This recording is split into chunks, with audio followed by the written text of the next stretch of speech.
The credentials of the original producer, Llewellyn Bowman, were really terrific. At that time, he'd done a series called Night Court, and then he later went on to create Malcolm in the Middle. So, the guy was clearly talented. Alpha 4, Alpha 9, where's the damn cat?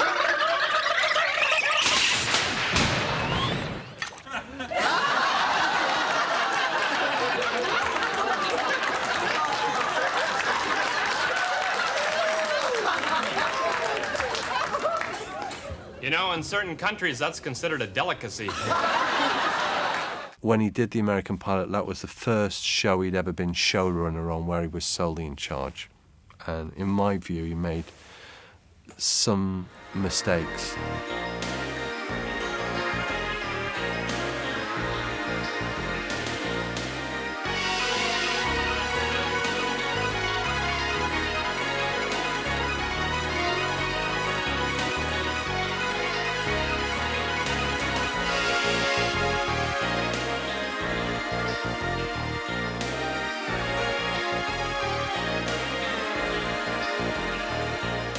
The first time I heard about the American pilot was before we started the series, and I was asked not to talk about it because I think at that stage it wasn't definite.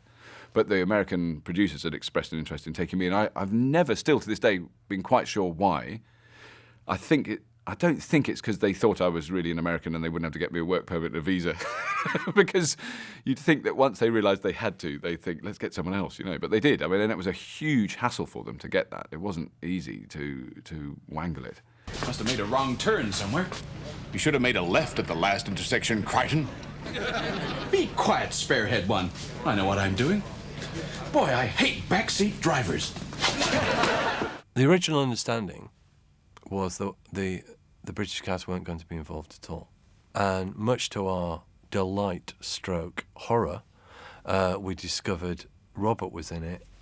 And human nature being what it is, there was bound to be some fierce jealousy from from certainly at least two of the cast. The Chris who played Rimmer was weak. The guy who played me was really good. That's what really pissed me off as well. He was really good, but he was like 6'4" and handsome. How long have I been in stasis, Holly? Well, I couldn't let you out until the radiation died down to a safe level. Really? You're gonna laugh. How long? Just under 3 million years.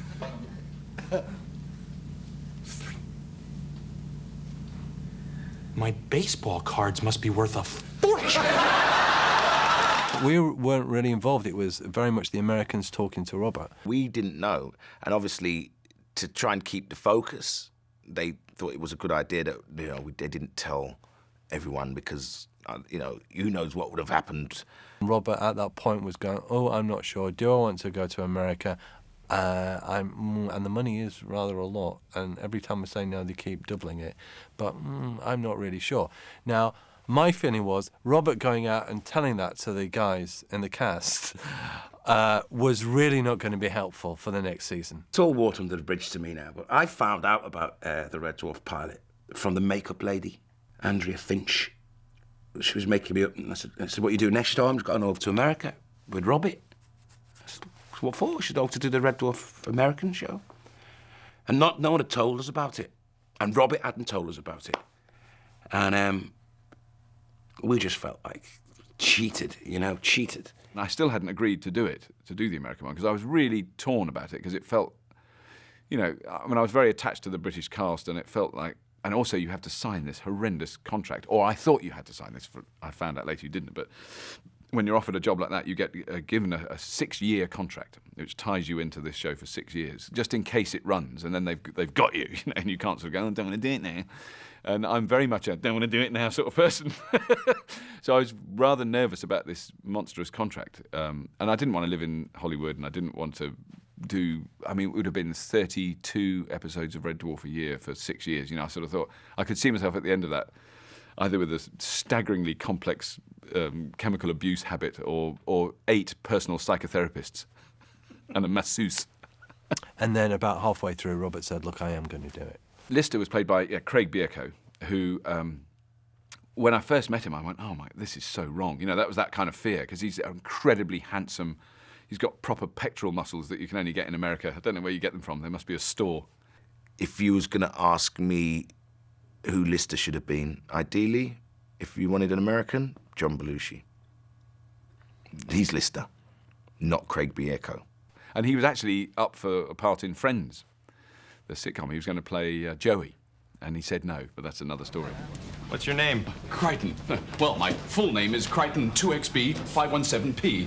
Although I don't really like the 2XB part. I think it's a rather jerky middle name. Dave Lister. Oh, well, conversation mode. So, Mr. Lister, sir, what brings you out into deep space? Oh, that's a long story. I, got into a drinking game. One minute I'm sitting in a bar in Detroit. Next thing I know, I'm waking up on a park bench on the fourth moon of Saturn wearing absolutely nothing but a traffic cone on my head. Charming guy, really good-looking man, and lovely teeth. He had lovely Californian teeth. Hey, Bob, great to meet you. Great, you know. Oh. They made everyone a bit more better looking. Well, the men, anyway. Chris Eichmann was Rimmer, who immediately I saw him in the room. I went, that's Rimmer. And I was right. So what's it feel like? Death? Yeah. It's like being at an Amish bachelor party. When Rob came back, I went to his, he had I think it was a launch party or a birthday party, and I attended. And so I sort of walked in and went, who played the cat? And he went, a guy called Hinton Battle. And I went, who? Hinton Battle? I know what you want. You're after my string.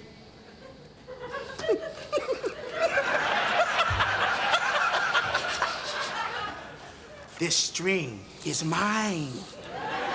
This guy was like a hero to us dancers and that over here, you know. I thought, no. And then I thought about it, and I thought, well, obviously, because, you know, my musical theatre background, and this guy'd been, you know, this guy played the Scarecrow in The Wiz when he was 16 on Broadway, you know. He'd got 3 Tony Awards, you know, like, this guy was the man, as far as song and dance was concerned, you know. This guy had an album produced by Quincy Jones. Okay. Be big. This is a cat? He evolved from cat, sir, just as your distant ancestors once swung from trees. Ancestors? His grandparents swung from trees. Jane Leeves as Holly, who went on to be very successful in Frasier. Yeah, I thought that was strange. They ended up with an English Holly, because Jane Leeves, although she's meant to be American, she's actually English. So I think her hair was wrong. I'm now 2.9 million years over my rated lifespan. My memory is shot, all my circuits are breaking down. Actually, that one felt kind of good. We arrived, exhausted from the series and kind of jet-lagged. We met the guys in the bar at the hotel, and they basically said, we've got a script, it's really terrific. And in fact, it was a kind of botched, horrible version of the pilot. Weekly chicken soup machine. All right, can it, mister? Yes, sir, Mr. Rimmer, sir. Except to introduce Kryten as a character who was joining the ship at that point. Oh, excuse me, sirs. I'm looking for Captain Tao. I appear to be a little lost. You're a robot, right? It shows. Only to the trained eye. We did the read-through, and it just didn't, well, it got a lot of polite laughter, but it wasn't good at all. I think 14 writers had been hired to write it. So it was based on the original opening script of Red Dwarf, but with changes introducing Kryten right at the beginning. But the same basic idea of the cat being taken on board the ship, you know, blah, blah, blah. We did the table reading. We then joined, they had a load of guys from The Simpsons and some guys from Cheers came in, so there was a group of like 10 guys all in one room, chipping in one-liners. We were pretty tired, and our nickname became The Wave, which was an abbreviation for the wave of negativity, because we wouldn't just be chipping in one-liners like everyone else. We'd be asking really fundamental questions. One of the big changes that they made was, with Lister, they cast Craig Bierko. Now, Craig Bierko, I think, was a terrific actor and would have made a terrific Lister, but in the way that we tailored our script to fit Craig, you needed to tailor the script to fit Craig Bierko. People go, oh, he was, he belonged on Baywatch. Oh, he was Mr. Hunky, he was this. No, he wasn't. He was, he's a pretty good-looking guy, okay? There's nothing wrong if you're funny and you're a good actor. It's possible, Look at the guys in Friends, they're not hideous. It's still possible to make it work. You don't need to, be pug ugly to be funny. However, the central idea of that pilot show was Lister couldn't get a date from Kochanski. I can change, Hey, whatever. No, that's the problem. Hey, whatever. You spend your whole life just drifting and avoiding responsibility. I can't be in a relationship like that. Wait a minute. I think I know what kind of commitment you're talking about here. You want me to make you my official girlfriend. My God, Chris, you know something? I think I'm ready to take that leap. Bye, Dave. Don't call. It was just wrong for Lister's character to be chasing someone so uptight and kind of dislikable. And those were the points that Rob and I were constantly making, and they were going, basically, oh, you're being so negative, just think of one-liners. And we went, doesn't matter how many one-liners you think of, that's not going to solve it. That's just Band-Aid over the cancer. You need to sort out some real fundamental problems. So we had the big session with all the writers, and we did like 2 or 3 nights like that. This is all over a week. And round about the second or the third night, we just went, guys, we can't think of anything. We're just absolutely dead. We need to get some sleep. We've come in from a series where Rob literally fell asleep in an edit, sitting up like this. Then we've caught the plane to LA.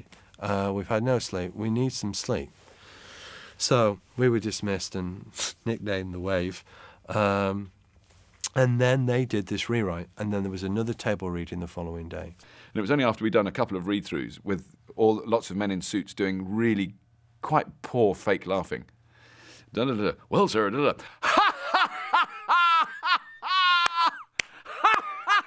Doing that. And I'd sort of look at them, and the rest of and I was worried that I was the weird one. But then I look at the rest of the cast, and they're all going, these people are sick. So I realised it wasn't completely on my own. Rob and Doug sort of going like this. And the second table reading was even worse than the first table reading. All humour had been completely stripped out of the show. It was just terrible. There was a sort of discussion amongst, not inspired by me at all, but I think a couple of other cast members sort of gathered round and right, come here. What do you think of this script? And I was sort of being all, I think it's very good. They went, it's shit. And they hated it. They all hated it. So I went, oh dear. I don't know. I was so out of my depth. I went, I don't know what you do. I was going, well, I'm sure we can make it work, and maybe we can talk about it. And I didn't know what to do. And then we went to Linwood and we said, look, we've had a good night's sleep. We'd really like to have a crack at rewriting the script. This was about 7 in the evening. We can have a new script ready for you at 8 in the morning. And there were recording some bits the following day, and then the main show the day after that. This is where training in late scripts can come in useful. So he went, why? What's wrong with this script? And we went, no one thinks it works. It's not funny. We can do something. We can fix a lot of the problems. A lot of the problems were in the first 15 minutes. And then there were some quite good one-liners. Some terrific one-liners. And then the ending was horrible. You've been stuck here for 3 million years? What have you been doing? Well, I've been reading that fire exit sign over there. This cat is quite clearly pregnant. He is? I thought it was all the beer I've been giving him. So he went, okay. So we start at 8 in the evening, work through, 8 in the morning. He arrives, we've got the new script. We go, what do you think? So he reads it, absolute silence. Finishes it, we go, what do you think? He goes, no, I think we should stay with the one we've got. And we said, but this one's funny. And he went, no. He said, and anyway, I think giving the guys a new script at this late stage would just confuse them. And we said, but why didn't you say that last night? Because we wouldn't have written it. And he said, no, I think we'll just go with the script we've got. So we said, well, look, there's nothing for us really to do now. You won't take the script. How about we just let's have a read through and see what do the cast think? And he goes, no. So we go, okay, well, there's nothing for us to do. We're just going to get the plane home. So we go back to the hotel, and Rob had bought a couple of bottles of champagne on his way out, anticipating there'd be something to celebrate, mad fool. So Rob goes, these bottles of champagne are never going to be drunk out of any celebration reasons. Let's go drink them now. We'll celebrate the fact that, yeah, actually, we probably did a pretty good job, but, you know, no one will get to see it. So we drink certainly one bottle, and I think we were halfway down the second one. And I go, this is just so annoying, because we're going to go the way that all Brit writers go when they come out to do the sitcoms. They all come back with the tails between the legs, and they're all ruined. You know, we started to talk about the Fawlty Towers that was done and how they dropped Basil Fawlty because that was the reason why Fawlty Towers wasn't working. So they dropped Basil Fawlty. I mean, it's unbelievable. So I said, look, we will go back. We'll fight for this. Do not forsake me, oh my darling. I only know I must be brave, for I must face a man who hates me. We can do this. Let's at least get the cast to read it. And if the cast hate it, then okay. So we went back and said, hi, guys, to the cast. You know there's a new script. And they all went, no. Oh, yeah, we did a new script last night. Well, where is it? Oh, no, you're not allowed to read it. You're not allowed to read it? No, you can't read it. What's it like? Oh, it's better than the one you're doing now. And, of course, just nuggets of, you know. And then the cast went, there's another script, we want to read it. And then they slipped the script under our doors early that morning. And one by one, the cast members came in, because they kind of turned to me as being the person who knew the poor saps, as if I knew anything. God, say, Robert, what do we do? This script's much better. And I went, well, should we see if we can do that one then? Because it was just instantly transformed, and it was very, very funny. It had all the kind of American references and jokes in, but it was just tighter. It was about 10 pages shorter, for one thing. It was tighter. It had the plot in it the way it should be. You know, it all worked really well. So anyway, the guy who laughs at every line, in every rehearsal, in every read-through, every time, is given a copy of our script, which he reads absolutely silently. And to be fair to him, he was not laughing because he didn't know which way it was going to go, because it was like, whose side am I on, who's going to win this? Don't know. So he went, oh, who knows which is better? I mean, they're both terrific. What should we do? And I think we just sat down with the director. And he said, I realise some of you may have seen a different script that Robin took. And he went, yeah, well, what's the general feeling? Would we like to do that? Everybody's hands up. Okay. Threw the old script out and we did the new one. And then from that point on, various things happened to prevent the new script being shot. The whole opening few scenes, which addressed a lot of the major problems that were wrong with the American pilot, weren't shot for various reasons that didn't really make sense at the time. And so what we wound up with was something much closer to the original script than the one that we did, although at that point it looked like we'd triumphed, but it was not to be. If you're from the future, where am I? Oh, you're you're out golfing. People were relatively optimistic at the end that there was going to be a series. NBC were going, oh yeah, there's going to be a series. There's a lot of kind of celebrations and stuff. There was one awful moment when one of the producers, who shall be nameless, was going, we're going to be so rich, guys, we're going to be so rich. And it was sort of so nauseating, like, so that's why we're doing this, is it, to be rich? Well, I finished the pilot and basically came back to England and waited. And we were invited back to try and fix it, except we were given no budget. It was literally a few $1,000s to work in a shed. And this was an in-house thing. This was not intended to be stolen and used in fan conventions. This was supposed to be just for NBC. Because they were trying to get Chris to do it as well. After they were on the phone, kept trying to get Chris to do it as well. I was sort of second wave approach. You know, I think Robert was already over there and they'd sort of cast the crew and everything. But then I got this call to say that they couldn't find an American actor with a low enough opinion of himself to be able to convincingly portray Rimmer. So, you know, I thought, if they want me to go over there, yes. But of course I was thinking the very quaint, old-fashioned way of, oh, I'll pop over there and see them and then I'll pop back to England and have a pint in my local pub and think, do I want to do this? But no.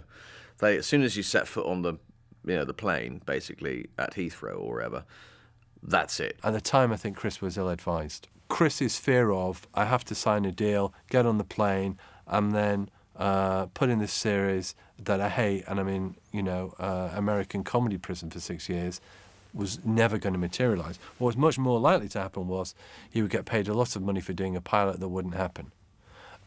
If the pilot happened and went to series, it would run 5-6 shows and then it would get axed.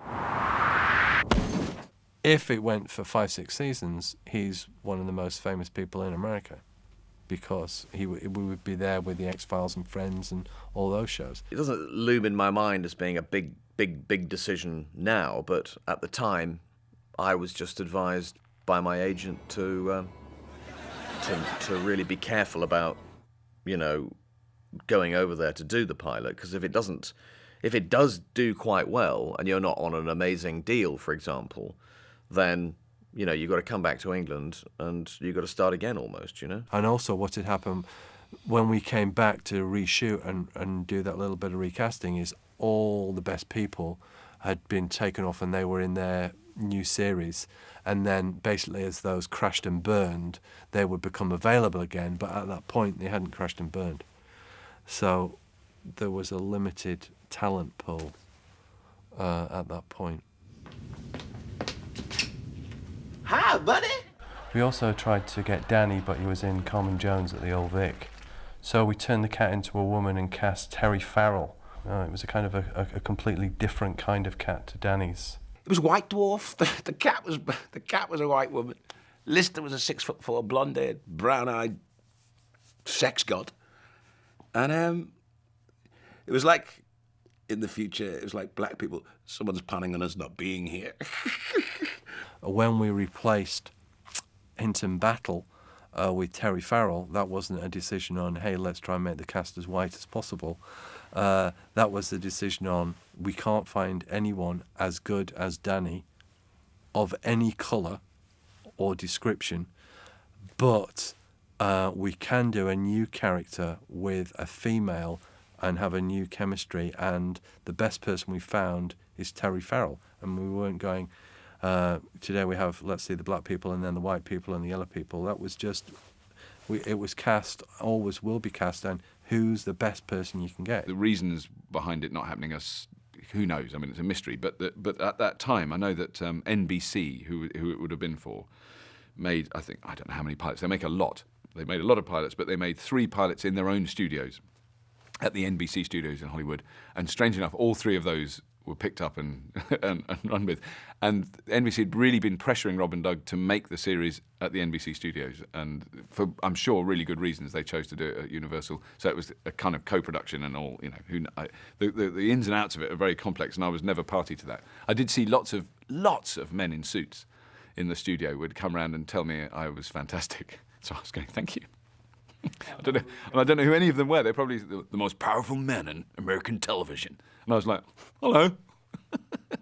I'm glad it didn't work anyway, and the guys are really upset it didn't work.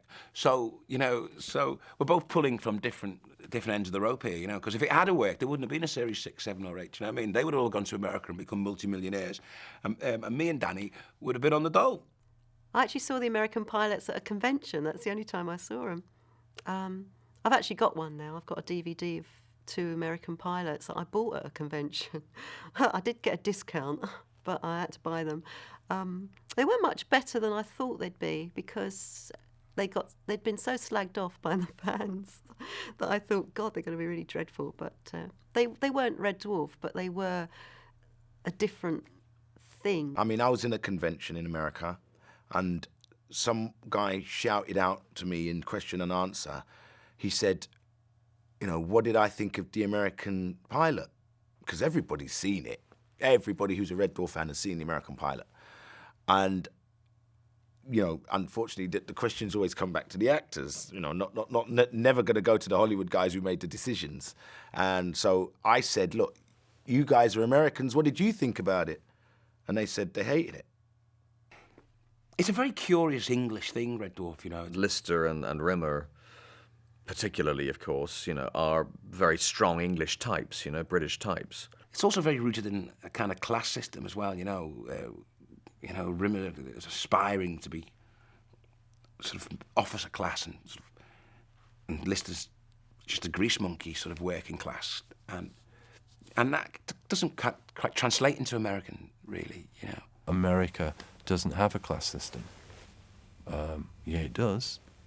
The people who appear on the Jerry Springer show are the same people as the kind of people who appear on Friends. There is a class system everywhere. You know, whether it's money. I mean, you don't have to. Just because you don't have the royal family doesn't mean you don't have a class system. Also, you take a look at the first Alien film with those two guys who were wanting pay rises, and they weren't on the same crew rates as the rest of the guys on that ship. There was a class system right there. It's quite funny when there are some lines exactly the same. You go, oh my God, it is Red Dwarf, because you do think you're watching something different. It was very clean. There was no grunge in it.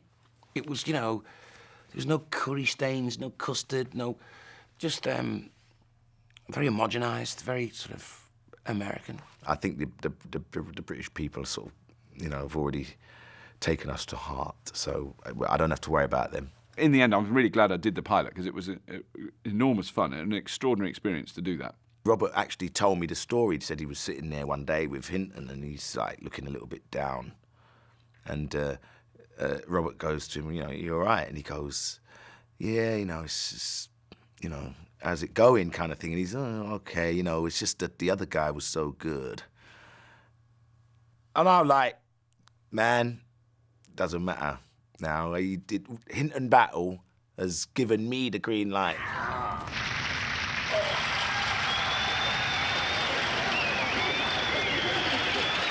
I had a different mask on then in those days, with a different mouth, which meant I could eat humanoid food, which is an extraordinary experience. And in America, they give you a lot of food on a big table. It goes on forever.